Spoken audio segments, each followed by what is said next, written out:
Hey guys, what's up? Welcome back to another episode of Resurrection Motorsports. I know I kind of been MIA for about 3 or 4 weeks, but we're back on track. We took a little sabbatical, visited the mountains in the Carolinas and some family there, but we're back. We got a lot of new content coming up. I got some very exciting stuff coming up. I have got the Mustang, the Mach 1 Mustang, back together. Everything's together, and in this episode we're going to give it a bath and try to fix this paint. I'm going to show you guys the process that I use to try to fix the paint and see the results, and you tell me what you think in the comments. Also, we have some new footage of Gavin's car on the track, and it's my understanding that Gavin's transmission is almost done, which means it's going to be retuned and ready to hit the track with that built transmission. Super excited to see what it does. Also, in a coming episode, you guys are going to meet another friend of mine, Rodney, who has a Mustang Coupe that currently has a stroke 331 motor in it, but I think we might be going Coyote in that car. If that's the case, you guys will see it when we go to check out the motor, everything. We'll do a full build on that, and it'll be super exciting. So stay tuned. Let's get into it.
So, as I've already described, this car has sat for 5 years.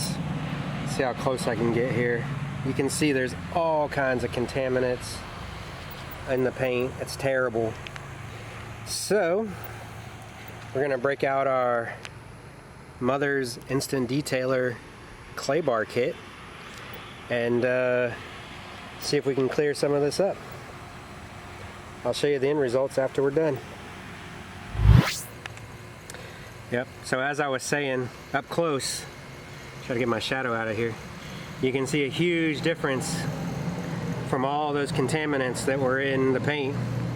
All that little brown, and most of it's iron that settles in the clear coat, but any tar, anything like that that gets stuck in the clear coat will get completely removed.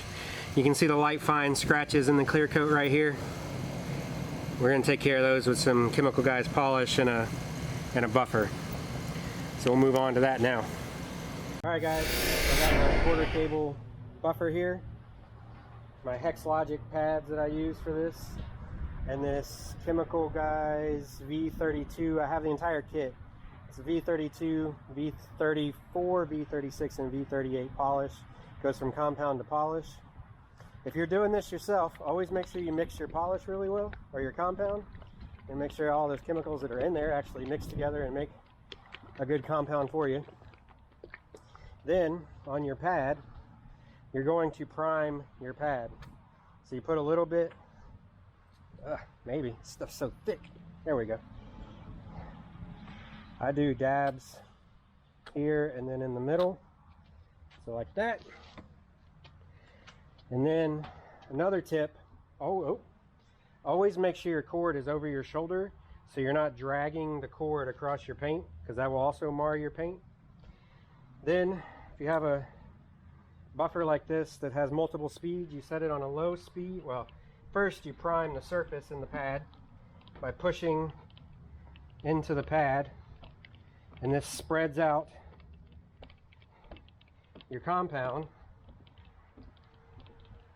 so you don't sling it everywhere. And then you do a very slow, you go back and forth.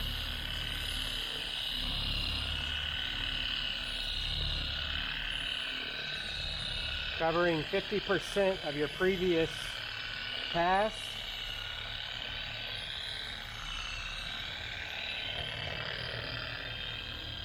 Then go back to your start and turn it up. Again, cover 50% this way.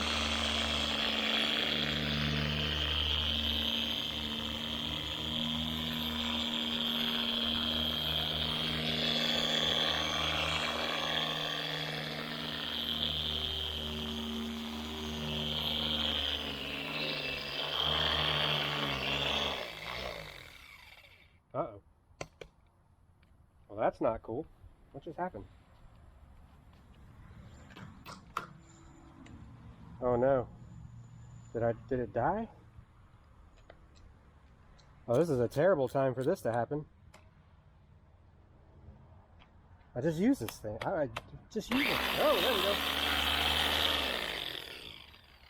Well, looks like I'll be taking this apart to service it. Hopefully I can get through this before I have to take it apart and service it, or the car's going back in the garage like it is. Uh-oh. Oh, man.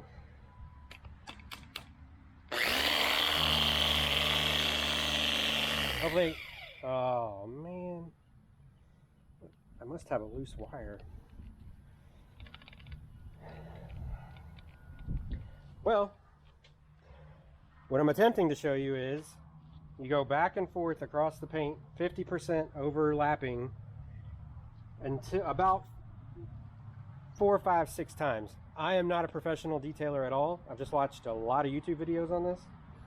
Then you'll come in with your microfiber and you'll buff it off. What I was going to attempt to show you is you would then do the exact same thing with the V34 here. Then you would switch pads to a polishing pad and use the V36. And then I have a heavy polishing pad, which is what I would use the V36 on. And then I have a high shine pad, which I would use the V38 on. And that should clear up this clear coat. What I'm going to do now, I don't know. So I guess I'm going to take this apart, figure out what's going on, and see if I can't fix it. Alright guys, so what you see here is an Amazon Prime special. Got this on Prime Day. I already had, like I showed you guys before, the 32 through 38 compound and polish. Since my polisher that I had before, my Porter Gable, died, I went ahead and picked up this Torque from Chemical Guys on Prime Day. This thing is awesome. I love it already. I've used it once, and it's just phenomenal. It's a really good tool.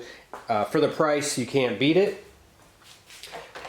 So, that being said, with that came these pad set. I believe it was 5 pads. I didn't open the last one yet. I didn't need to use it.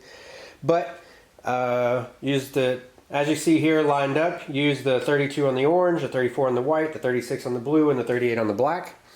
That may or may not be correct. That is the process based on what I saw, the description of what the pad does. That's what I used on that. I also used for wax, I used this Chemical Guys product, Butter Wet Wax, Carnauba wax for that, after I did the final polishing. And after I waxed it, I was looking, I've been kind of interested in the I think it's Mother's CMK spray-on ceramic. Not really a ceramic coat, but it's a ceramic top coat kind of stuff. But after doing some research, I ended up purchasing a bottle of this next gen ceramic spray, and I'm gonna let you guys check out the results right now. Now let's do this. Let's show you guys what the paint looks like here as it focuses. Water spots, terrible reflections, swirls, all in the paint. Yeah, and it's terrible. It's absolutely in terrible condition. Again, as I told you guys before, this car's been neglected for 5 years. No, not even a bath in 5 years. It's been that bad. So here we have, as you can see, this is the paint has been buffed, polished, and the next gen coat put on it from a distance. If you look, the next gen stuff just takes it to the next level. I'm really impressed with this stuff. It looks wet through here. It's super smooth to the touch. Again, to give you a comparison, the window's kind of ruining it.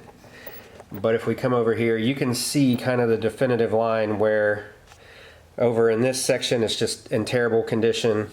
This has got a little bit of dust on it from just sitting, but as you can see, I mean, you can even hear it's almost like a mirror finish where you can see the bottles that I have sitting on the shaker just in the reflection. You can see the garage mount and everything for the garage door here in the garage, and it's just amazing. I'm super impressed with it. Great product, highly recommend it.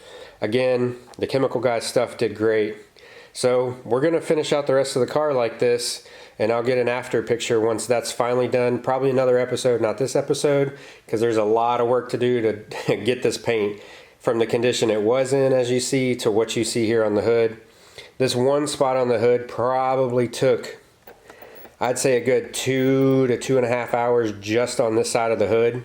So we're gonna dive into the rest of the car and get it knocked out. All right, there you have it. I can't say it enough. For not being a professional detailer and using these products minimally, and my first attempt at actually doing what you would call a paint correction, I feel like it turned out awesome. I can't wait to get the rest of the car done. Been working on the passenger side, getting it clay barred and all that when I have time. Also for this car, I'm building a custom set of projectors that I will be showing in a future episode, giving you guys some tips and tricks on that.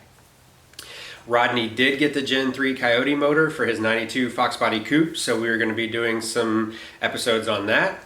Gavin's car's back on the track, like I said earlier. We're going to have some new content on that. The Miata project, we're going to be finishing cutting the body off of that and hopefully getting the LS test fitted, mocked up in there to see what kind of room we have there. So that's it, guys. On a serious note, I know it's been a stressful time of year, this time of year, and then the holidays are coming up. It's going to be even more stressful. Just remember, we have our faith and hope in God. God is in control. He's on his throne, and that's where our hope lies. He is not gone anywhere. He's still in control, and no matter what, as long as we serve him and love him, we're good to go. It's as simple as that. So, as always, subscribe to the channel, like this video, check the bell so that you get content notifications, and we'll catch you next time.